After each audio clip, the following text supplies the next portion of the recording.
First of all, before I get started, I want to take the opportunity to thank all of you for being here, because you are a remarkable group of visionaries and leaders. And it is such an honor to spend this time with you today. So thank you for taking the time out of your weekend. As I like to share, I am such an unlikely crusader for cleaning up the food supply. I was born and raised in Houston, Texas, on Twinkies and po' boys. I wasn't a foodie. What I was the oldest of 4 children, and as you often hear about, I inherited absolutely every single one of those type A, overachieving genes you read about in a firstborn child. And thankfully, I channeled that into business school. I received a full scholarship and graduated as the top woman in my class before going on to serve as a food industry analyst. And when the management teams would come through our offices from Whole Foods and Wild Oats, we kind of thought they had a nice marketing niche carved out. It was either Lifestyles, Rich and Famous, or some hippie thing. It just wasn't something that we were particularly on board with. And after doing that for a while, I traded the briefcase for a diaper bag. And with that same type A energy, my husband and I had 4 kids in 5 years. And up until that point, I really had not given a lot of thought about what was in the food supply. I figured if it was on grocery store shelves, it was safe. Don't tell me what to eat, and please do not tell me what to feed my kids. I had 4 picky eaters, limited time, limited budget, and I didn't want to hear it. And then one morning, over breakfast, life changed. And our youngest child had an allergic reaction. And in all candor that morning, that breakfast was Lego My Eggo waffles, tubes of blue yogurt, and scrambled eggs. And as her face started to swell shut, I was so unfamiliar with what a food allergy actually looked like that I turned to my older 3 and I said, "Jim, what did you put in her face?" And they all gave me those blank little kid stares. And I got so scared. And I raced her to the pediatrician's office, and she says, "Robyn, she's having this allergic reaction. What'd you feed the kids for breakfast?" And I said, "Lego My Eggo waffles, blue yogurt, and scrambled eggs." And she said, "Well, those are 3 of the top 8 allergens." And she starts rattling off all the stuff about food allergies, and I'm thinking, how can a child be allergic to food? And so as we got the baby calmed down, got everybody back home, I put everyone down for a nap that day. And every single analytical gene in my body went off because I hadn't known anybody that had had a food allergy when I was a kid. And so I wanted to dig into this data. I wanted to understand what was going on. And that morning 5 years ago, I learned that from 1997 until 2002, there had been a doubling of the peanut allergy. I also learned at that point that 1 out of 17 kids under the age of 3 now has a food allergy. And I then went on to learn from the Centers for Disease Control that there had been a 265% increase in the rate of hospitalizations related to food allergic reactions. That was doctors checking kids into the ER. That wasn't moms. And so I wanted to know, what is a food allergy? Well, a food allergy is when your body sees food proteins as foreign. And so it launches this inflammatory response to drive out that foreign invader. And so it just begged the question, is there something foreign in our food that wasn't there when we were kids? And so the analytical side of me, I turned to the U.S. Department of Agriculture. And I learned that yes, beginning in the 1990s, new proteins were engineered into our food supply. And it was done to maximize profitability for the food industry. And as Sunny touched on, that made perfect sense to me as an analyst. It drove shareholder value, absolutely the fiduciary responsibility of the corporations that were introducing these proteins. But at the same time, no human trials were conducted to see if they were safe. And so milk allergy is the most common allergy in the United States, according to the Wall Street Journal and CNN.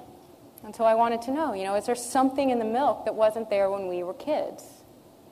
And beginning in 1994, in order to drive profitability for the dairy industry, Scientists were able to create this new genetically engineered protein and this synthetic growth hormone and inject it into our cows to help them make more milk. The business model makes perfect sense. It's a brilliant one. But at the same time, what happened is that it was making the animals sick. It was causing ovarian cysts, it was causing mastitis, it was causing lameness, it was causing skin disorders, and for that reason, it increased antibiotic use in those animals. And so governments around the world said, we're going to exercise precaution, and we are not going to allow this into our dairy and into our milk supply because it hasn't yet been proven safe. We took a different approach. We said it hasn't been proven dangerous, so we'll allow it. As I learned that, I thought, how many sippy cups have I filled with this milk?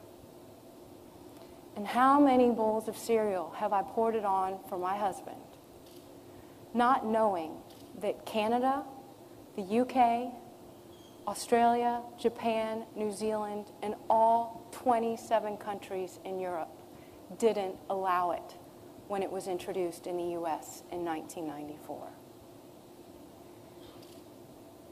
And so I wanted to know, what are the conditions that we're seeing here in the US? Because one of the concerns around this new growth hormone, this synthetic protein, was that it also elevated hormone levels that were linked to breast, prostate, and colon cancer.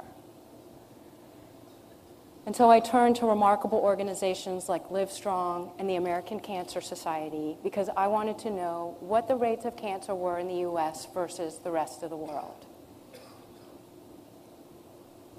The US has the highest rates of cancer of any country on the planet. And according to the American Cancer Society, migration studies show that if you were to move here from somewhere like Japan, your likelihood of developing cancer increases fourfold. 1 out of 2 American men and 1 out of 3 American women are expected to get cancer in their lifetime. I also learned that 1 out of 8 women has breast cancer.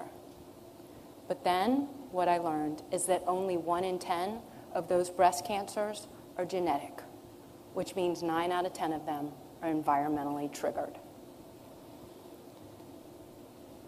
So kind of like, when you're driving down the highway and you see an accident and you just keep looking and you're not really sure why. I wanted to know, are these other allergies that we're seeing, have foreign proteins been introduced into our food there too? And shortly after milk was engineered with this new protein, scientists then engineered soy, and soy is also one of the top 8 allergens. And again, to drive profitability for the soy industry, because soy is primarily used to fatten livestock, scientists were able to engineer the soybean so that it could withstand increasing doses of weed killer. And the business model, as an analyst, made perfect sense. You engineer the seed so that you can sell more weed killer. And at the same time, you've engineered something new into that seed so that you can patent it. So now you've got a patent on the seed and you're selling additional weed killer. But once again, governments around the world said, no studies have been done to show if this is safe to feed to the livestock and to feed to our consumers. And so we're going to exercise precaution in order to prevent the onset of any disease that may result. And in 1996, here in the US, we took a different approach. As I kept learning more about food allergies, I was hearing concern from parents about a corn allergy. And so I wanted to know, did corn get engineered? And interestingly, in the late 1990s, as concerns started to grow about the spraying of insecticide over cornfields, scientists were able to engineer that insecticide into the DNA of a corn seed so that as a corn plant grows, it releases its own insecticide. As a result, corn was then regulated by the EPA as an insecticide. As you can imagine, this was incredibly hard information to learn. We had introduced a term called substantial equivalence. It was a conceptual tool, and it's used by the tobacco industry to facilitate the approval process of something for which no human trials have been conducted. And that was the justification given for why we were introducing these things in the U.S. And as I sat down one night with my husband, I said, I can't unlearn this. And I don't know what people will say if I try to teach them, but I have to try. And so the next morning, I came downstairs and I sat our 4 kids down and I said, you know how Mom has learned some pretty tough stuff about what's going on in our food and how it's not in food in other countries, and it's especially not in food fed to kids? I have to try to do something about that. And one of my boys, he looked at me and he said, Mom, how many people are on your team? And I said, well, it's you 4 and Daddy. And he said, Mom, you need a bigger team. And he was absolutely right. And at that point, I'd had people come up to me saying, your food's Aaron Brockovich, your food's Aaron Brockovich, you should reach out to Aaron Brockovich. And at that point, I did not want to be Foods Aaron Brockovich, and I thought, how in the world could I possibly reach out to her? But then all of those type A genes started going off, and I thought, I have to at least try. If I could get through to somebody like Aaron Brockovich, then maybe we could create this change here in the U.S.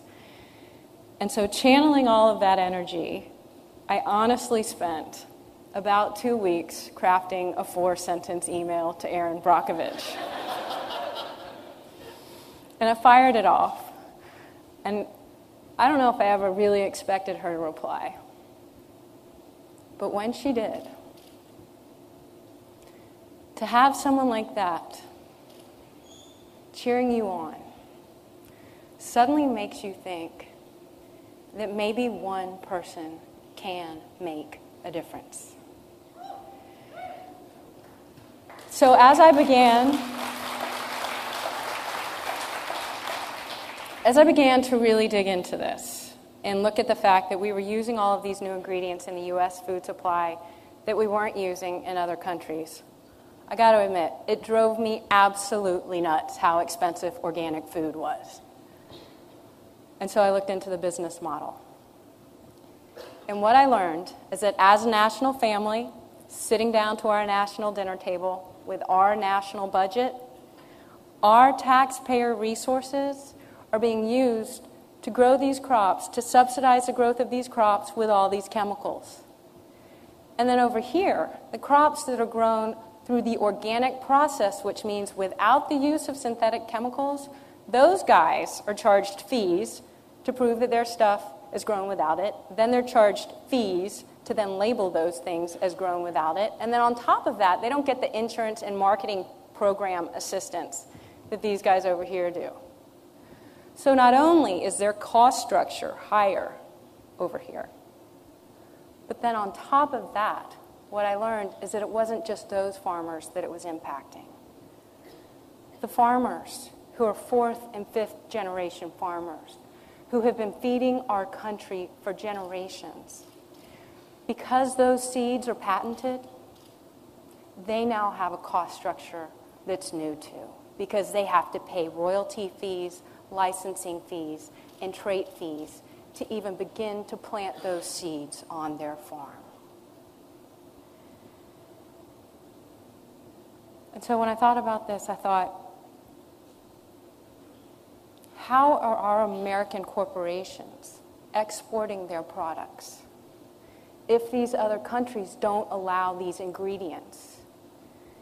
And that's when I realized and found research that Kraft and Coca-Cola and Walmart, they are doing a remarkable job of responding to consumer demand in other countries. And they have formulated their products differently. So Kraft and Coca-Cola and Walmart, they don't use these ingredients in the products that they distribute in other countries. Now, when I first learned that, at first, it was kind of depressing. But then I thought, we just need to teach each other here. And as I reflected on the fact that we'd introduced these proteins, there had been all of this toxicity concern, I wanted to know, what are we spending on healthcare versus the rest of the world?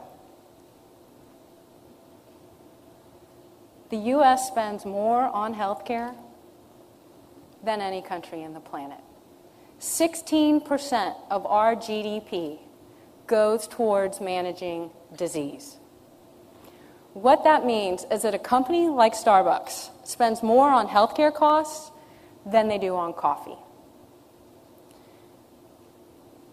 And as an American, I realized this very easily could be affecting our global competitiveness. Because rather than driving profitability towards our core competencies in the global marketplace, we're managing disease. And I thought, we don't need to wait for regulation. We don't need to wait for legislation. We can begin to exercise precaution in our own families, in our own communities, and in our own corporations so that we can protect the health and well-being of our families and ultimately of our economy.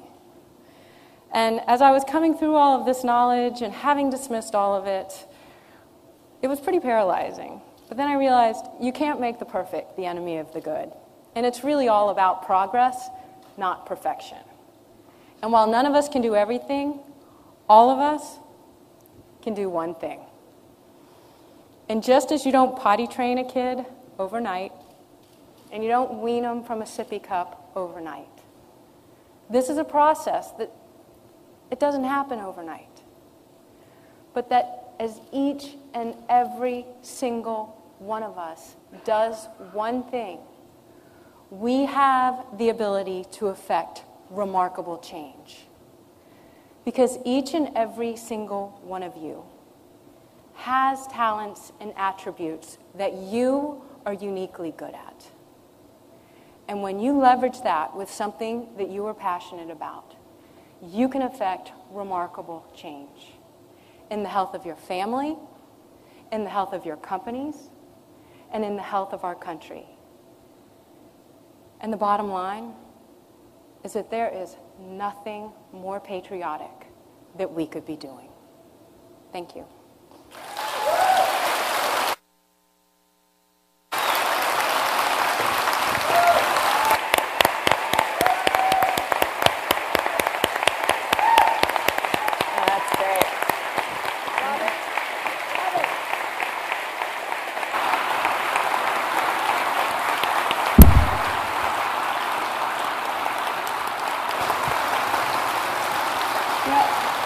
You may get a standing ovation every time you give this talk, but we don't get to give them all the time. So thank you for taking that in.